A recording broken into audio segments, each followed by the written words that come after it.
ಜಗದೀಶ್ ಹಾಗೆ ಸಂಪರ್ಕದಲ್ಲಿರಿ. 2 ಅಡಿ ಮುರಿದಂತ ಲಾಠಿಯನ್ನು ವಶಕ್ಕೆ ಪಡೆಯಲಾಗಿದೆ. ದರ್ಶನ್ ಪರ ವಕೀಲ ಸಿ.ವಿ.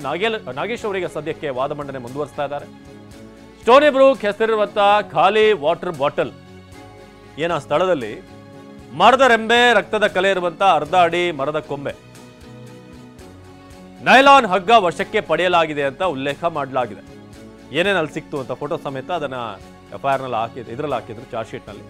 ದರ್ಶನ್ ಪರ ವಕೀಲ ಸಿ.ವಿ. ನಾಗೇಶ್ ಅವರು ವಾದ ಮಂಡನೆ ಮಾಡ್ತಿದ್ದಾರೆ. ಈಗ 2 ಅಡಿ ಮುರಿದ ಲಾಠಿ ವಶಕ್ಕೆ ಪಡೆಯಲಾಗಿದೆ ಅನ್ನೋದು ಕೂಡ ಜಗದೀಶ್ ಮಾಹಿತಿಯನ್ನು ಕೊಡ್ತಾ ಇದ್ರು. ಜಗದೀಶ್, ಇದೀಗ ಏನೆಲ್ಲ ಸಿಕ್ತು ಅದರ ಬಗ್ಗೆ ಕೂಡ ಅಲ್ಲಿ ಅಪ್ಡೇಟ್ ಮಾಡ್ತಿದ್ದಾರೆ. ಈಗ ಏನೇನು ಈ ಚಾರ್ಜ್ ಶೀಟ್ ನಲ್ಲಿ ಉಲ್ಲೇಖ ಆಗಿದೆ, ಏನೇನು ವಸ್ತುಗಳಲ್ಲಿ ಸಿಕ್ಕಿತ್ತು ಅಂತ ಆನ್ ಸ್ಪಾಟ್ ಆ ಗಲಾಟೆ ಅಥವಾ ಹತ್ಯೆ ಆದಂಥ ಸ್ಥಳದಲ್ಲಿ.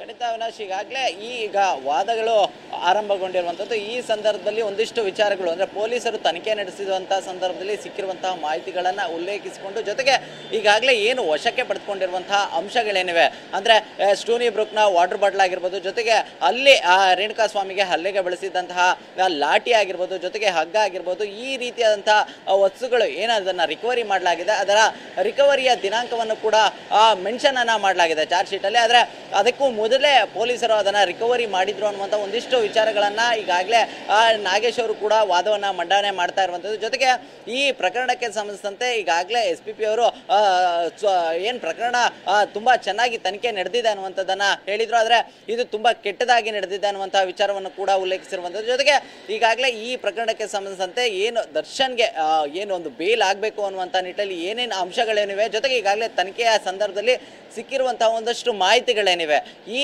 ಆಧಾರದ ಮೇಲೆ ಈಗಾಗಲೇ ದರ್ಶನ್ಗೆ ಬೇಲ್ ಪಡೆಯುವಂಥ ನಿರೀಕ್ಷೆಯಲ್ಲಿ ಯಾವ ರೀತಿಯಲ್ಲಿ ಒಂದು ವಾದ ಮಂಡನೆ ಮಾಡಬಹುದು ಆ ನಿಟ್ಟಲ್ಲಿ ಈಗಾಗಲೇ ಹಿರಿಯ ವಕೀಲರಾದಂತಹ ಸಿ.ವಿ. ನಾಗೇಶ್ ಅವರು ಕೂಡ ತಮ್ಮ ವಾದವನ್ನು ಮುಂದುವರಿಸಿದ್ದಾರೆ. ಅವಿನಾಶ್, ಧನ್ಯವಾದ ಜಗದೀಶ್.